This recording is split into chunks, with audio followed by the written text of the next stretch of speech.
Tonight, Israeli Prime Minister Benjamin Netanyahu at the White House. The latest on the efforts to hammer out a peace deal between Israel and Hamas. And showdown before the shutdown. President Trump and top Democrats face off ahead of an October 1st funding deadline. Plus, devastation at a Michigan church. What investigators are learning about the man accused of attacking church members during Sunday services. And finding hope in the depths of devastation. It overwhelmed my spirit so much. Honestly, I beg God to make it stop. Pastors and aid groups look back on the destruction of Hurricane Helene and to a future filled with promise. All this and more tonight on Faith Nation.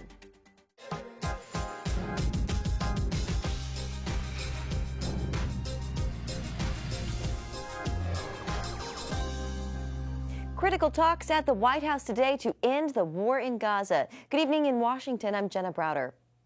President Trump calling today a historic day for peace, hosting Israeli Prime Minister Benjamin Netanyahu at the White House to lay out his vision for ending the war in Gaza and freeing the remaining Israeli hostages. In return, Israel would start a gradual troop withdrawal from Gaza and free nearly 2,000 Palestinian prisoners, including hundreds serving life sentences for deadly attacks on Israelis. The plan rules out expulsion of Palestinians from Gaza, but does call for a dramatic political shift, the end of Hamas rule, and the group's complete disarmament. To oversee that transition, Trump would chair a new international board of peace, working with global leaders to direct the rebuilding process. I also want to thank Prime Minister Netanyahu for agreeing to the plan and for trusting that if we work together, we can bring an end to the death and destruction that we've seen for so many years, decades, even centuries, and begin a new chapter of security, peace, and prosperity for the entire region. I support your plan to end the war in Gaza, which achieves our war aims.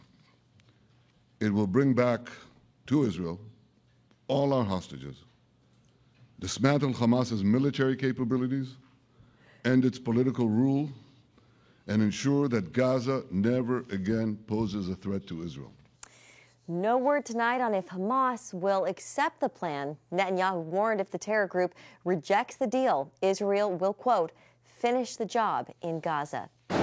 Jonathan Sadia is a research analyst at the Foundation for Defense of Democracies, and he joins us now. Jonathan, welcome.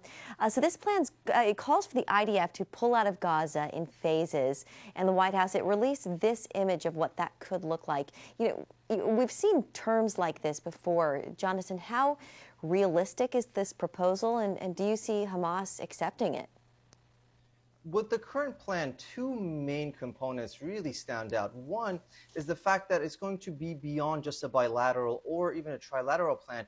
There's going to be a consortium of regional allies and the international community actually stepping in and trying to contribute to solving the problem. So that's one angle that really stands out to ensure that if a deal is reached, it is in fact sustainable in the long term, and it has the approval of our regional allies. But in addition to that, another key component of the plan is the fact that it envisions a long-term strategy. So from an economic angle and from an investment perspective, it is very crucial for this plan to actually ensure that they can obtain the funds needed for a long-term prosperous Gaza. And both of these things are really standing out in the current proposal.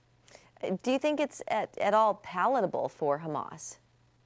The issue with Hamas has always been, from their perspective, they elevated the concern that if they were to give up all the hostages, there's no guarantee in place that would prevent another Israeli attack. But this plan, in fact, does put that in place. So Hamas technically does have the guarantees that they want, that they're, number one, their leaders can leave Gaza, and there's going to be no massive population or demographic change in Gaza. So from that perspective, all their concerns should have been met. Now, whether Hamas actually will give in, given the totalitarian nature and the terrorist nature of the group, that remains to be seen. But on paper, at least, their concerns have been met by this proposal.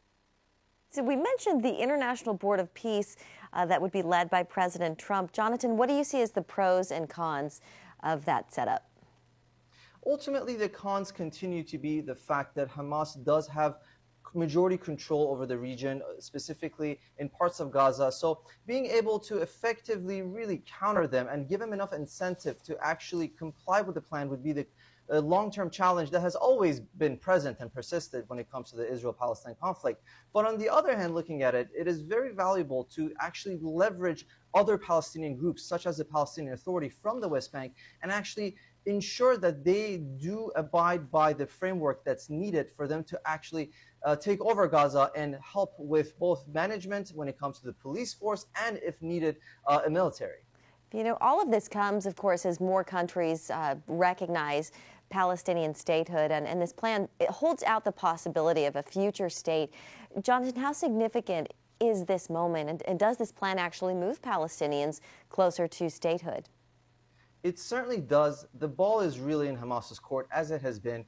But the game changer here is the compromise that is really proposed by this plan in this context. Neighboring countries, especially with the younger generation, increasingly would like to normalize ties with Israel, as we've seen, especially around the Persian Gulf nations, that many of them are U.S. allies. So really the appetite is there, and the only roadblock to further normalization between Israel and our other allies in the region is to ensure that Hamas no longer has a role. And in order to do that, this plan actually does propose guarantees and compromises that would, in paper at least, facilitate that. Yeah, so President Trump, he sees this Gaza deal as just the beginning of it, and he's looking at expanding the Abraham Accords and ultimately peace in the Middle East. What do you make of that, Jonathan, and how crucial is a Gaza ceasefire to wider peace in the region? It is very crucial, but ultimately when we talk about instability in the region, we have to trail back to see where the source of the issue is. So when we talk about Hamas, Hezbollah, Iraqi terrorist groups that target U.S. personnel, they're all funded by the Islamic Republic of Iran. So ultimately, if we really want to have a stable, prosperous Middle East, we have to ensure that the #1 sponsor of terrorism, which is the regime in Tehran at this point in time, is not able to fund all these proxies. And the maximum pressure campaign, to an extent, has obtained that. But so long as this system of governance is allowed to hold power inside Iran, unfortunately, these issues will only be postponed and never fully addressed. But in the short term, we have to tackle one problem at a time. And in order to really deal with Gaza, this proposal does meet the short-term requirements. Okay, Jonathan Saye with the Foundation for Defense of Democracies. Great to have you on this evening. Thank you. Well, it's a high-stakes day at the White House, and the clock is quickly running out with less than 48 hours now to avoid a government shutdown. Both Republicans and Democrats are digging in, and neither side looks ready to back down. For more, let's bring in our panel, CBN News Chief Political Analyst David Brody and Nathan Gonzalez, editor and publisher of Inside Elections and a Faith Nation contributor. Gentlemen, welcome. So I do want to talk about the budget battle, of course, but first, David, your reaction to what we saw at the White House today and President Trump laying out his vision for peace in the Middle East. Sure. Well, potentially significant, Jenna. A lot of Arab nation buy-in, which makes this different and crucial. Of course, ultimately, we wait to see what Hamas ends up doing. I did notice in the proposal that it said that if Hamas surrenders, or at least agrees to this ceasefire or end of the war, if you will, that they would be granted safe haven to other countries, basically a trip out of Gaza to wherever they like, the country of their choice. That's interesting. A lot of devil in the details, if you will, so we'll monitor it. Yeah. Okay, let's talk about the budget battle. The deadline to reach a deal for lawmakers is Wednesday. Nathan, can these lawmakers come to an agreement? Well, we'll see ultimately what happens with this White House meeting. As of this conversation that we're having, we don't know the results of that. But I think President Trump, he wants to be a deal maker. But in this case, I'm skeptical that we'll see something today. I think we're headed for a shutdown because both parties see it in their interest. I think Democrats, first of all, they're not really ready to compromise with the Republicans on anything. And they believe that Republicans who are in control will be held responsible. Whereas Republicans feel like Democrats are going to be held responsible for the shutdown. And the administration, I think, is looking to do some things, potentially lay off more people, to use this as justification to further reduce the size of government. So both sides, I think, are interested in having a shutdown. That makes it hard to not have one. Yeah, Nathan, in other news, the state of Oregon is suing the Trump administration for deploying the National Guard to Portland. What do you think the Trump administration, what do you think their calculation is here? And is this a political winner of an issue for this White House? I think the White House, plays into the crime, cracking down on crime. Even more specifically, they're going after Antifa. The challenge with that is that Antifa is not a specific organization. It's much more loose and more of an ideology than a specific structure. And I think this is an example of the administration pushing the reach of the executive branch, right? When President Trump deployed the National Guard in D.C., it's like, okay, that was a federal district in a little bit of a unique circumstance. Now we're talking about going to Oregon, one of the 50 states, and now using the National Guard and the military for crime reduction against U.S. citizens. And so I think this is more of a reach. Is it politically beneficial? We'll have to see. So far, in general, the president's job approval rating is lower than his disapproval rating, and we'll see what the impact this has. Yeah. David, do you want to weigh in on that? Yeah, I mean, look, I think ultimately this is all about challenging it in the courts. What I mean by that specifically is Oregon is challenging it, but the White House wants to have this fight to see how far they can go with, not to get into the weeds, but the Posse Comitatus Act. And ultimately the question is, will President Trump at some point invoke the Insurrection Act from the late 1700s to give him even potentially more power? There hasn't been a Supreme Court decision on how far a president can go under that act. So I think all of this is going to be sorted out in the courts. Having said that, makes perfect sense as to why President Trump wants to do this. And this idea that Antifa is an ideology, sure, it can be both. It can be an ideology and actual groups, loose groups, but they're there and they've got an Antifa mindset, but they're also local groups on the ground that definitely employ, so to speak, Antifa members. Okay, guys, we have to leave it there. There's a lot to talk about. We'll have you on again soon. Thank you so much, David and Nathan. Coming up, church tragedy. What investigators are learning about a deadly attack on a Michigan church. Michigan authorities are combing through the deadly scene of a weekend attack. A gunman crashed his pickup into a packed Mormon church, began shooting, and then set the building on fire. The shooter and at least 4 others are dead. National security correspondent Caitlin Burke has the latest. The FBI is leading this investigation, labeling it a targeted act of violence. 911 calls started coming in around 10:30 a.m., just after 40-year-old Thomas Jacob Sanford rammed his truck through the front doors of the church. We have an active shooter at the church, and PD's on scene saying the building is also on fire. Survivors describe the terror and chaos. One of our counselors was up speaking, and we heard a big bang and the doors blew. He pointed his gun at our car and fired 3 shots. 2 of them went through our windshield and just missed me, and luckily everybody else. The entire attack lasting roughly 8 minutes. It ended when authorities shot and killed the gunman. You prepare in peace to perform in chaos. I saw it live. I saw what you trained for, what you planned for, and then reality hit yesterday morning. And a bright sunny day when people went to worship. Officials say Sanford was a former Marine and Iraq war veteran. Today, investigators searching through his home trying to determine a motive. Evil. This was an evil act of violence. That's exactly what this was. And this is not Grand Blanc. This does not define Grand Blanc and who we are. While authorities are still searching through the debris, all who were in the church at the time have now been accounted for. Investigators believe Sanford used gasoline or another accelerant to fuel the fire. They also reportedly recovered 3 makeshift explosives.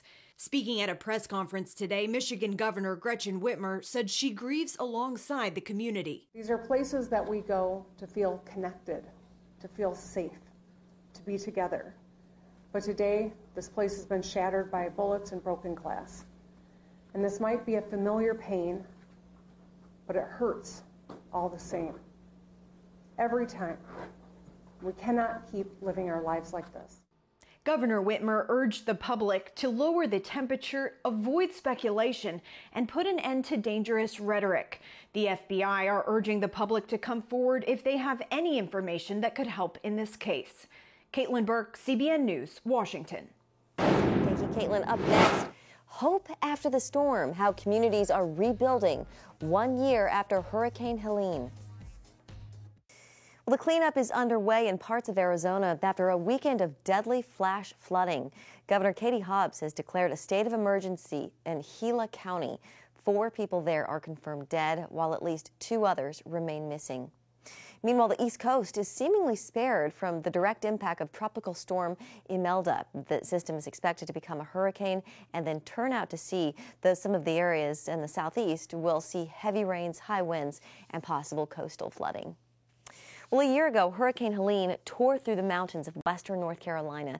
Today, the cleanup continues. Faith-based groups from across the nation, including CBN's Operation Blessing, are there for the long haul, helping communities rebuild. CBN's Brody Carter has a first-hand look. In these mountains, few believed that a hurricane could bring such devastation. But when Helene dropped more than 30 inches of rain, creeks turned into rushing rivers and landslides claimed lives. And so we're talking trillions of gallons of water coming in to our mountains and our valleys, and there was just nowhere for the water to go. State officials say Helene triggered roughly 1,400 landslides. I'm okay. My car's gone. The torrent damaged more than 8,000 roads, bridges, and culverts in what many call a 1,000-year flood. It left more than 100 dead in North Carolina alone, and at least 5 people remain missing. It overwhelmed my spirit so much. Honestly, I begged God to make it stop. It was so overwhelming. Dave Marshall, a pastor of more than 40 years, says he's never faced a test like Hurricane Helene. With help from other faith leaders, First Baptist Church of Hendersonville, North Carolina, became a beacon of hope for those impacted by Helene. Recovery was also tricky because of the season that we were headed into. Winter was coming. More than 100,000 people saw their homes either damaged or destroyed. Some still live in tents and RVs by the Swananoa River. After weeks without power and washed out water lines, recovery kicked into high gear. Volunteers from nearly every state poured in, partnering with groups like Baptists on Mission. With 5 job sites throughout western North Carolina, the group plans to stay for up to 5 years, with a goal to rebuild or repair 1,000 homes.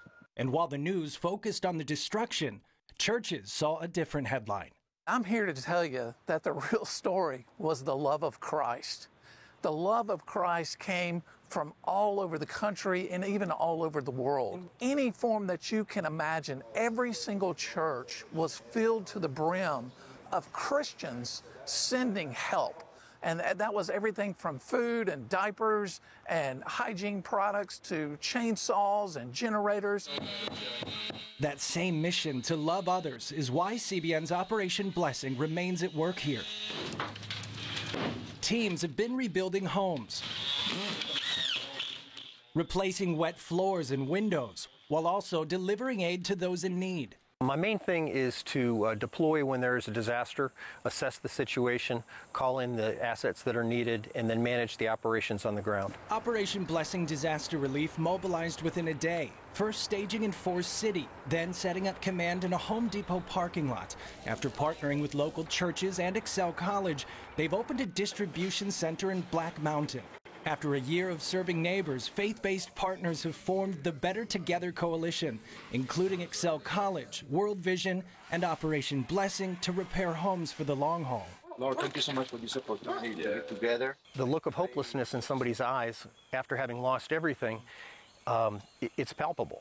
And when you can put things in motion and create a significant difference in their life within 2 or 3 days, the look on their face is no longer that hopelessness. Now they've got hope, they're smiling, they see a path towards moving forward. Oh my Appreciate you very much. Yeah, the floors, everything in there, it's beautiful. It's beautiful. For residents like Robert Parker, the work means more than new floors and windows. It means a fresh start, staying housed, and finding hope.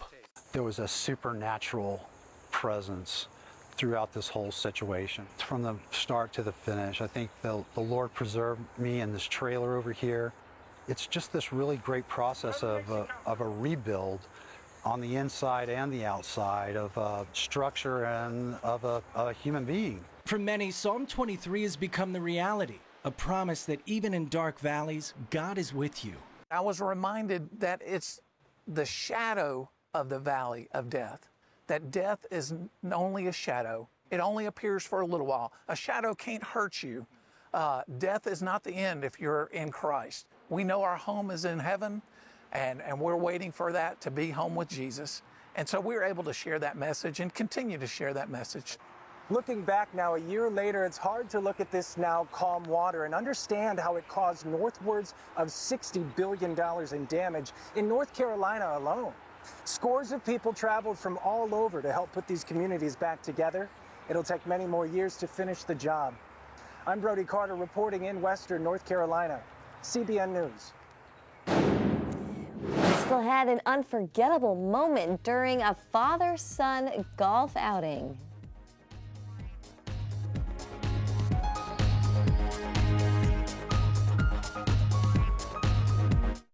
Finally tonight, it takes years for most golfers to hit a hole-in-one, if they ever even do it. But a 4-year-old from Tennessee went viral for his attempt at the accomplishment. Hayden Antle took his son Levi golfing at Beverly Short Course in Knox County. It's a bi-weekly tradition for the pair since Levi first showed interest in the sport 2 years ago when he was just 2. The video shows Levi carefully teeing up the ball and preparing for the perfect shot, which his dad caught on camera, along with cheers of excitement. Oh my gosh! Dude! You just made it in! You got a hole-in-one! And along with praise from his father, Levi also received a snow cone, hat, and towel from the clubhouse to honor the big moment. That's incredible. He's just 4. Wow. Well done, Levi. He's really, really cute. All right, that's going to do it for Faith Nation. Have a great night.